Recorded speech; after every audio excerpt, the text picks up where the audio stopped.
ne rendez pas compte à quel point Ruby était une belle femme. Beaucoup le savent parce qu'ils ont regardé la telenovela, mais cette femme, à son apogée, non, elle avait tous les hommes de la telenovela à ses pieds. Elle pouvait sortir avec n'importe qui. Elle avait juste à dire oui, je le veux, et elle avait cet homme. C'est le cas de Paco qui était amoureux de Ruby. En fait, j'ai trouvé leur relation super mignonne au début. Ruby, si elle voulait pas Paco, c'était tout simplement parce que Paco était pauvre. En fait, parce qu'elle pensait qu'elle était pauvre. Paco est souvent décrit comme un jeune homme sincère, tendre. Paco aimait Ruby comme personne. Je vous promets que c'est même pas à cause de sa beauté. Paco était vraiment fou d'elle. Aider sa mère à faire la vaisselle. Non, je rigole même pas. Donc, il allait tôt chez Ruby, il faisait les tâches ménagères, il aidait dans tout ce qu'il pouvait. Il accompagnait la mère de Ruby à l'hôpital, était toujours là pour elle, du coup, toutes les trois. Malgré son amour dans la sincère, on nous dit que Paco est issu d'un milieu modeste, donc il est pauvre par tous les moyens. Donc si elle sort avec Paco, pour elle, ça sera un moment resté dans son milieu. La relation entre Ruby et Paco est marquée par un amour non réciproque. Paco est souvent présenté comme l'innocence qui va être du coup en contradiction avec l'ambition de Ruby et ses inspirations de grandeur. Dans mon analyse, j'avais dit que Ruby, elle créait de l'obsession chez les hommes du coup, mais je vais me corriger ici parce que j'avais oublié Paco. Paco est l'un des seuls personnages qui a vraiment aimé Ruby sincèrement. C'était pas de l'obsession, c'était de l'amour. Parce qu'en fait, il a toujours aimé Ruby sans condition. Quand je disais qu'il allait chez sa mère faire le ménage, faire les tâches ménagères, faire les courses, c'était pas parce qu'il attendait quelque chose en retour. C'était tout simplement parce qu'en fait, ça lui faisait plaisir de faire du bien à la personne qu'il aimait. Mais malheureusement, ces sentiments n'étaient pas valorisés par Ruby. Mais au fil de la série, Paco va rester fidèle à ses sentiments envers Ruby. En fait, c'est vraiment ça, l'amour. Lire une définition de l'amour que je trouve absolument magnifique. Un de mon film préféré, que je vais faire une vidéo d'ailleurs bientôt sur ce film, qui s'appelle Le temps d'un automne. Je trouve que cela décrit très bien Paco. L'amour est toujours passion et désintéressé. Il est jamais jaloux. L'amour n'est pas prétentieux, ni orgueilleux, n'est jamais grossier, ni égoïste, n'est pas colérique, il n'est pas rancunier. L'amour se réjouit pas de tous les péchés d'autrui, il trouve sa joie dans l'infinité. Il excuse tout, il croit tout, il espère tout, il endure tout. Voilà ce que c'est l'amour. Parenthèse fermée. Le personnage de Paco nous offre une vision différente de Ruby, tant en lumière sa capacité à inspirer un amour pur. Malgré ses défauts, car Paco connaissait très bien qui était Ruby, savait que Ruby était une femme très ambitieuse. Parce qu'en fait, avec Paco, Ruby pouvait être elle-même. Elle s'est jamais cachée qu'elle ne voulait pas sortir avec lui parce que tout simplement, il n'avait pas le capital financier. Je lui dis, Paco passait tout son temps donc, chez Ruby. Malgré ça, en fait, il l'a toujours aimé. Il aimait cette personne-là. Il aimait la personne que Ruby était. Malheureusement pour lui, Ruby, son obsession du coup pour l'ascension sociale, sortir de la pauvreté à tout prix, va l'empêcher de voir l'amour sincère que lui porte Paco. Cette dynamique souligne le thème central de la série. La quête de la richesse peut aveugler et éloigner les véritables sources du bonheur. C'est plus que lorsqu'on apprend en fait que Paco était l'homme que Ruby aurait toujours voulu avoir. Il est plutôt beau gosse. Il l'aime sincèrement, il aime sa famille, il la connaît mieux que personne.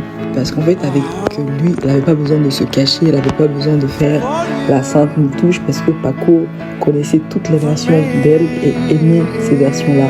Et de plus, on apprend que Paco est millionnaire. Vous en rendez compte? Non, mais quand je dis ça, j'étais... Ah non, c'est chaud! C'est chaud! C'est pour ça que quand je dis que Ruby, c'est chaud, c'est pas une blague. On apprend que Paco, durant tout ce temps, faisait le pauvre. En fait, oh putain. Non mais là, en fait, ça m'a choqué, mais ça m'a aussi énervé un petit peu. Paco, en fait, quand il disait aux gens qu'il avait de l'argent, les gens s'arrêtaient que sur ce petit détail-là. Lui, en fait, ils cherchaient pas à le connaître, lui, mais plutôt, ils s'intéressaient à lui à cause de son argent. Et c'est pour ça que lorsqu'il est rentré au lycée, il a décidé de cacher ce petit détail et il faisait semblant d'être pauvre. Comme ça, il s'est fait des amis sincères, des gens qui étaient là, pas là pour son argent, mais plutôt pour lui. Paco est plus riche qu'Alejandro et Hector. Ensemble, vous en rendez compte? Tout ce que Ruby a toujours voulu avoir était chez cet homme. Et en plus de ça, c'était un homme bien. Parce qu'en fait, il aurait pu dire à Ruby, écoute, moi je suis millionnaire. C'est pour ça que je vous dis que l'amour que Paco a envers Ruby n'est pas un amour égoïste. Il sait très bien que c'est pas réciproque et il respecte. Parce que, en fait, s'il aurait voulu Ruby à tout prix, si c'était de l'obsession, il allait voir Ruby et il allait lui dire, écoute, moi je suis riche en fait. Ma mère, elle est milliardaire. Sors avec moi et tu auras tout ce que tu veux. Je vais te donner tout ce que tu veux. Et il l'a jamais fait. Il est jamais descendu si bas, tout simplement parce que lui, ce qu'il voulait, c'est que Ruby l'apprécie à sa juste valeur. Tout ce qu'il voulait, c'est que Ruby l'aime comme lui, il l'aime. Et quand il s'est rendu compte que cela ne va jamais arriver, en fait, Ruby ne va jamais vraiment avoir des sentiments comme lui, il a toujours ressenti pour elle. Il va lâcher l'affaire. Et pour moi, il n'y a pas plus grande preuve d'amour que ça. Respecter le choix de l'autre, se mettre à la place de l'autre. Ok, il veut pas de moi, malgré le fait que je l'aime de toutes mes forces, je ne peux pas la forcer à m'aimer. Et si à partir de là, qu'il va lâcher l'affaire, il va se concentrer sur une autre personnage que je vais bientôt vous raconter. Chouchou, vraiment, elle est trop belle, trop belle. Je peux redire que moi, je trouvais leur dynamique très intéressante. En fait, parce que Paco réveillait un côté de Ruby qu'on connaissait pas jusqu'à présent, parce que Ruby, elle est très drôle, vraiment très drôle. Je vous promets, les barres que je me tapais dans cette série, elle est trop marrante, mais due à son pouvoir, donc à son rôle qu'elle doit exercer sur les hommes, donc à ce côté manipulateur, ce côté un peu antagoniste. On s'est plus approfondi sur ce côté-là de Ruby, alors qu'on parle d'une femme super drôle. Je vous promets qu'à chaque fois que Paco allait chez elle et qu'elle était là, ouais, mais t'as pas honte de faire la vaisselle à ton âge et tout. Et je vous promets, leur dynamique était super marrante. Je trouve vraiment qu'ils auraient pu profiter un peu plus, genre. Mais bon, après, je comprends aussi qu'il va pas la poursuivre toute sa vie, quoi. Mais voilà, dites-moi dans les commentaires qu'est-ce que vous en pensez de ce personnage. Est-ce que c'est un personnage qui vous a énervé, agacé? Parce que je sais qu'il y en avait un peu marre qui poursuivent Ruby partout, qui soit toujours là et tout, à l'aimer alors que genre c'était pas réciproque. Mais bon voilà, moi c'est un personnage qui j'aime bien, genre je trouve pas spécialement chiant, mais genre ça va. Et en fait, je me dis que c'est un personnage qui allait littéralement tout changer. Si Ruby avait su que Paco avait de l'argent dès le départ, je pense que elle aurait pu tomber amoureuse de Paco, déjà de 1.